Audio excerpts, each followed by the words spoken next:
Di jantung Jakarta yang tak pernah benar-benar gelap, ada satu taman yang justru terasa paling hidup saat matahari tenggelam. Museum Taman Prasasti, tempat di mana kematian menjadi arsip dan kesunyian menjadi kurator. Tapi sebelum disebut museum, ia adalah kebun jahe Kober, pemakaman elit Eropa yang dibuka pada tahun 1795 ketika Batavia dicekam wabah kolera dan tifus. Mayat menumpuk, tanah menjadi saksi, dan batu-batu mulai menulis sejarah yang tak akan diajarkan di sekolah. Para pejabat VOC, tuan tanah, pengusaha, dan bahkan tokoh kolonial besar dimakamkan di sini, termasuk Olivia Mariamne Raffles, istri dari Thomas Stamford Raffles. Di makamnya konon terdengar langkah kaki ringan dan suara bisikan asing, terutama saat senja mendekat. Apakah ia menunggu kepulangan suami dari negeri jauh, atau surat yang tidak pernah sampai? Lalu ada Kapitan Jas, tokoh misterius yang tak tercatat jelas dalam arsip sejarah, tapi makamnya justru paling sering diziarahi. Masyarakat percaya menaruh bunga dan koin di nisannya bisa mendatangkan berkah dan keselamatan. Sosok yang tak dikenal tapi diingat. Bukankah itu ironi sejarah yang paling menggetarkan? Di antara 1372 batu nisan yang dipajang rapi,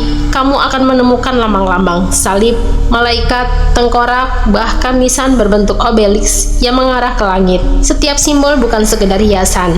Ia adalah harapan akan keabadian atau barangkali ketakutan akan dilupakan. Museum ini juga menyimpan kereta jenazah antik yang pernah membawa tubuh Bung Karno dan Bung Hatta, dua sosok besar bangsa, kini terbingkai dalam ruang kematian yang sunyi. Mungkin kematian tak pernah memilih pangkat. Dan disinilah paradoksnya. Sebuah taman di pusat ibu kota dikelilingi gedung-gedung modern tapi masih menyimpan nisan-nisan dari abad 18 dan 19. Seolah waktu berhenti sejenak di sini, memberi ruang bagi kita untuk merenung siapa yang dulu berjalan di lorong ini, apa yang mereka pikirkan saat dunia berganti. Saat malam turun, patung-patung malaikat tampak hidup, matanya seolah mengikuti langkahmu, dan hembusan angin pelan sering terdengar seperti suara. Di momen itulah sejarah dan mistis menyatu, tak saling menolak tapi saling merangkul. Museum Taman Prasasti bukan sekedar tempat menyimpan benda mati. Ia adalah penjaga kenangan, penyimpan bisikan, dan arsip sunyi dari masa lalu yang kadang lebih jujur daripada buku sejarah. Dan jika kamu berdiri diam di lorong nisan itu cukup lama, kamu mungkin tak hanya mendengar sejarah, kamu